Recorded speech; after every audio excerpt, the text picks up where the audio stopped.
Good afternoon, folks. Thanks for being here. This is a really sad occasion to have a press conference because of the tragedy that occurred.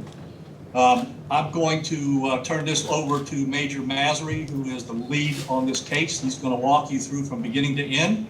When he gets done, I have a couple more comments that I want to make, and then we'll open it up for questions. Major? Yes, sir. Good afternoon, everyone. Thank you for being here today. Appreciate you coming on short notice. This is obviously, Sheriff mentioned a tragic event happened yesterday, and I'm going to walk you through the timeline. The date of the incident was June 10, 2021. The incident occurred at the Publix, specifically in the produce section, 1180 Royal Palm Beach Boulevard in the village of Royal Palm Beach, Florida.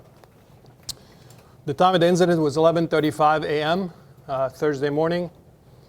The victims, as we know, we're not going to be providing names at any time because they're protected by Marsy's Law. The female was 69 years old, and the baby was 1 year old. The suspects have been identified. We shared that with you yesterday as Timothy Jameson Wall. He's a white male, born 12/6 of 65. He's 55 years old. He lives in Loxahatchee, Florida, and he was born in the state of New York. We will be providing you with that chronological at the end. So what happened is, first call came in to 911 at 11:35 a.m. about shots being fired inside the Publix. The first unit was dispatched. A call was automatically put at 11:36 a.m. with the first unit arriving on scene at 11:39. The deputies entered the store, and by the time they arrived around 11:39, 11:40, to find the two victims dead and the suspect also dead. Detectives came on scene from the Violent Crimes Division and took over the investigation after Road Patrol secured the area. We interviewed in excess of 30 people inside the store. Some of them were visual witnesses, some of them were auditory witnesses. We obtained all the information we could from them. We recovered the video with the assistance of Publix and examined all the videos of the entire incident and the entryway of both the victim and the suspect. We see that at 11:07 a.m., the victims enter the Publix, grabs a shopping cart, one of those little cars with a wheel, and take her grandchild to start shopping inside the store. At 11:29 a.m., the suspect enters the store. He was holding a golf putter, and he's using it as a stick, almost like a walking stick. At 11:30, the victim enters the produce section and starts shopping. She leaves the cart in front of her, and she's walking, looking at items. The suspect at 11:31 a.m. enters the produce section, and you can see he's looking towards the victim. He approaches her around 11:34 when he pulls out his gun. He walks over from behind one aisle to the next where the child was parked in his little shopping cart. He takes out his gun and he fires one round, killing the child. The grandma instinctively jumps in and is trying to stop him. She struggles with him. His gun jams. He was able to overpower her, push her down to the ground, and he shoots her down while she's on the ground. The suspect then moves around and takes out his own same gun he had in his hand, goes behind where he started, and he shoots himself, killing himself in the head. Palm Beach County Fire Rescue was requested to come to the scene, entered, and declared all the two victims and the suspect dead. As far as the suspects, what we did as far as investigation is still ongoing. We're pursuing every angle possible. We have him entering the Walgreens that same day at 8:07 a.m. We also have him come into the same Publix at 9:02 a.m. and he made a purchase. At that time, there was a uniformed deputy in the store making a purchase himself, and the suspect left shortly after. He did drive a red scooter that he drove from, I believe, his house to the location, and that was recovered in the parking lot.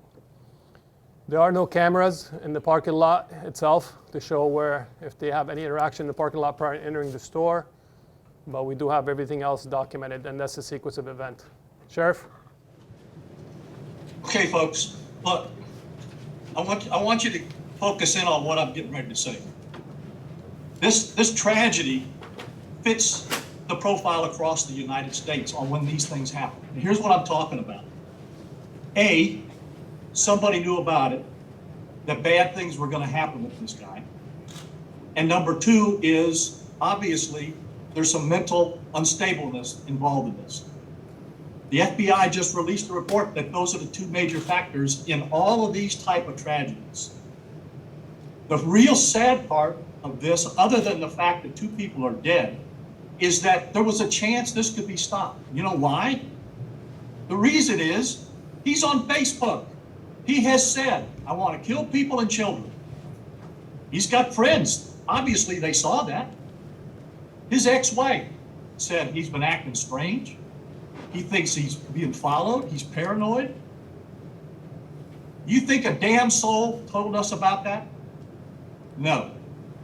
And if it sounds like I'm angry, I am, because if somebody would have gotten involved and called us on the phone and said, hey, this may not be anything, but it may be something, because this person is talking about bad things and he's acting strange.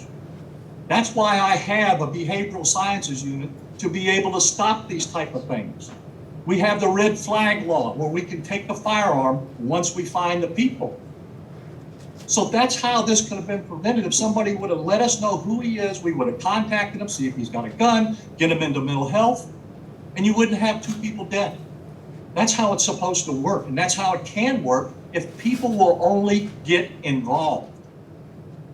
When I testified in front of the United States Senate, the reason I was there is because we have a model program. They know it can work. In fact, Rick Scott called me yesterday and he goes, you know, this law was put in place just for this. And it was. It's not to take guns away from people. It's to get the guns out of hands of people like this that shouldn't have them.